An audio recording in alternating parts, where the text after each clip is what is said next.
আজকের কেসটি হচ্ছে আক্কেলমারির দাঁতের সমস্যা।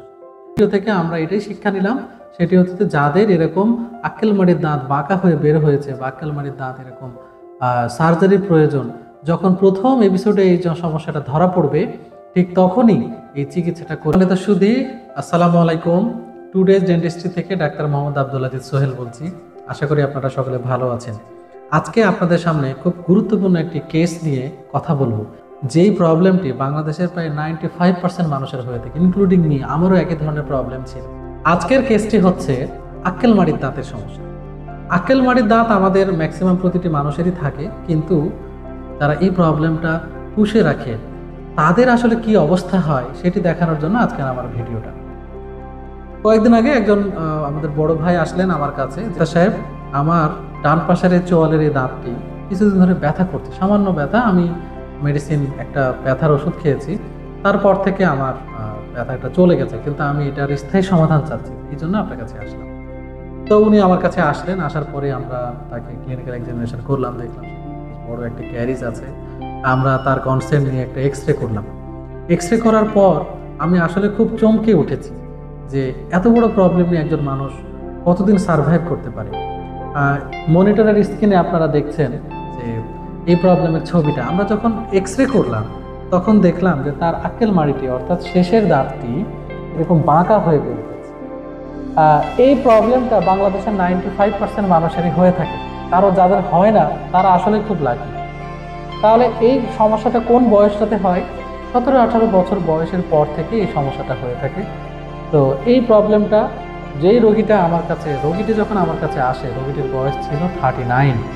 তো এই 18 বছর বয়সে তার মুখে দাঁতটা এসেছে, তার বয়স আজকে 39, অলমোস্ট 20 ইয়ার্স প্লাস এই সমস্যাটা তার মুখে রয়ে গেছে। এখন তার মুখে যে প্রবলেমটা সেটি হচ্ছে যে এই আক্কেলমারির দাঁতটা সামনের দিকে যে হেলে আছে, এই দাঁতের এখানে একটা ট্রায়াঙ্গুলার স্পেস তৈরি হয়েছে, এখানে খাবার জমে জমে জমে জমে এই দাঁতটাকেও নষ্ট করেছে এবং তার সামনের দাঁতটা অর্থাৎ সেকেন্ড মোলার দাঁতটাকেও নষ্ট করেছে। এই দাঁতটা যে এরকম বাঁকা হয়ে আছে এটা কিন্তু কোনো অসুবিধা না, মুখে খাবার খাওয়ার জন্য কিন্তু কোনো কাজে লাগে না, কিন্তু এই যে সেকেন্ড মোলার দাঁত, এই দাঁতটা কিন্তু আমাদের প্রতিটি মানুষের খাবার খাওয়ার জন্য খুবই গুরুত্বপূর্ণ। আমরা যখন খাবার চিবাই তখন এই দাঁতটি ব্যবহার হয়। তো আমার কনসার্ন হচ্ছে আমরা এই যে বাঁকা দাঁতটি, এই দাঁতটি যেন ফাংশনিং দাঁতটির ক্ষতির কারণ না হয়ে দাঁড়ায়।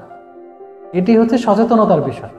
যাদের এই ধরনের দাঁতের প্রবলেম আছে বা মাড়ির দাঁতের এরকম প্রবলেম আছে, বা আমরা জানি যে আমার দাঁতটা এরকম, হয়তো কোনো ব্যথা করছে না, কোনো সমস্যা হচ্ছে না, তাদের অবশ্যই এই দাঁতটি অপারেশন করে রিমুভ করা উচিত। কেন রিমুভ করা উচিত? দুইটি কারণে। এক হচ্ছে আপনার সুস্থতা, 2 নম্বর হচ্ছে যে সামনে যে ভালো দাঁতটা, এই দাঁতটার সুস্থতা। আমরা যদি অল্প বয়সে বা আর্লি সময়ে এই দাঁতটার অপারেশন করে ফেলতে পারি তাহলে কিন্তু এই দাঁতটি বেঁচে যায়। যখন 39 বছর বয়সে একজন মানুষ আমাদের কাছে আসে তখন তার এখানে কি প্রবলেম হয়েছে? তার এই দাঁতটাতে ক্যারিজ হয়েছে, নিচে ইনফেকশন হয়েছে, শিকড় ফুলে গেছে, মাড়ি ফুলে গেছে, 2 দাঁতের মাঝখানে ইনফেকশন তৈরি হয়েছে, উপর দিক দিয়ে ক্যারিজ হয়েছে, দাঁতটা অর্ধেকটা ড্যামেজ হয়ে গেছে। তো এই দাঁতটাতে আমি আজকে যদি কোটি টাকাও খরচ করি, আমি কি অরিজিনাল দাঁতের মতো এটি করতে পারবো? হিউম্যানের পক্ষে কিন্তু এটি করা একদমই অসম্ভব। তাই আমাদেরকে যেটা করতে হবে যে আর্লি এজে বা 18 বছর বয়সে বা 20 বছর বয়সে রেগুলার একটি ফলো আপ করা দরকার প্রতিটি মানুষের। ফলো আপ করার পরে এক্স রে করার ফলে যে আমরা যদি দেখি যে আমাদের এরকম দাঁত যদি বাঁকা হয়ে থাকে, তাহলে অবশ্যই সেই চিকিৎসাটি আর্লি এজে করা উচিত। আর্লি এজে করলে কিন্তু অনেক অ্যাডভান্টেজ, তাই দাঁতটি সহজেই উঠে আসে, অল্প সময়ে দাঁতের চিকিৎসা সম্ভব হয়। তারপরে আপনার এই দাঁতটা, সামনের দাঁতটা অর্থাৎ সেকেন্ড মোলার দাঁতটা, এটা ভালো থাকে, ফাংশনিং থাকে, অরিজিনাল থাকে। যেমন আমার যখন 22-23 বছর বয়সে প্রথম আক্কেলমারির সমস্যাটা ধরা পড়ে, ঠিক সেই সময়ে আমি যখন ডাক্তার দেখাই এবং ডক্টর যখন আমাকে সাজেশন দেয় যে রিমুভ করে ফেলে, আমি সাথে ইনস্ট্যান্ট ডিসিশন নিয়ে দাঁতটা রিমুভ করে ফেলি। আমার কনসার্ন ছিল যে আমার 7 নাম্বার দাঁত অর্থাৎ সেকেন্ড মোলার দাঁতটা যাতে ভালো থাকে এবং আমি আমার ডেইলি লাইফে খাবার দাবার সবকিছু খেতে পারি। পর্যায়ক্রমে এরকম 4টা আক্কেলমারির দাঁতই আমি রিমুভ করে ফেলেছি। তার ফলে যেটা হয়েছে যে আমার সেকেন্ড মোলার এবং ফার্স্ট মোলার 2টা দাঁতই সুস্থ আছে এবং আমি খাবার দাবার খেতে পারছি। অনেকেই ভাবেন যে এই দাঁত ফেলে দিলে চোখের কোনো সমস্যা হবে কিনা, বা দাঁত ফেলে দিলে অন্য কোনো অসুবিধা হবে কিনা। দাঁত ফেলে দিলে আমি আবার খাবার খেতে পারবো কিনা, এই ধরনের সমস্ত চিন্তা ভাবনা থেকে বাদ দিয়ে সব ধরনের চিন্তা ভাবনার ঊর্ধ্বে গিয়ে আমাদেরকে কিন্তু এই চিকিৎসাটা করে নিতে হবে। তাহলে কয়েকটা উপকার, এক হচ্ছে আমার 7 নম্বর দাঁত অর্থাৎ সেকেন্ড মোলার দাঁতটা আমরা ভালো রাখতে পারবো এবং খাবার দাবার খেতে পারবো, এবং এই দাঁতটা যাতে পরবর্তীতে আর কোনো ব্যথার কারণ না হয়ে থাকে বা এই দাঁতটা পরবর্তীতে যাতে সোয়েলিং বা ইনফেকশন না হয় সেই দিকটা থেকে আমরা বেঁচে থাকতে পারবো। ভিডিও থেকে আমরা এটাই শিক্ষা নিলাম, সেটি হচ্ছে যাদের এরকম আক্কেলমারির দাঁত বাঁকা হয়ে বের হয়েছে বা আক্কেলমারির দাঁত এরকম সার্জারির প্রয়োজন, যখন প্রথম এপিসোডে এই সমস্যাটা ধরা পড়বে ঠিক তখনই এই চিকিৎসাটা করে নেওয়া।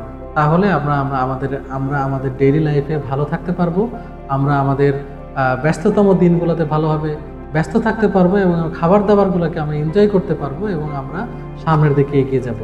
আজ এই পর্যন্তই, আশা করি আমার মেসেজটা আপনারা বুঝতে পেরেছেন। সামনের আবার নতুন কোনো ভিডিও নিয়ে আপনাদের সামনে হাজির হব। সেই পর্যন্ত সবাই ভালো থাকবেন, সুস্থ থাকবেন, টুডেজ ডেন্টিস্টের সাথেই থাকবেন। আসসালামু আলাইকুম।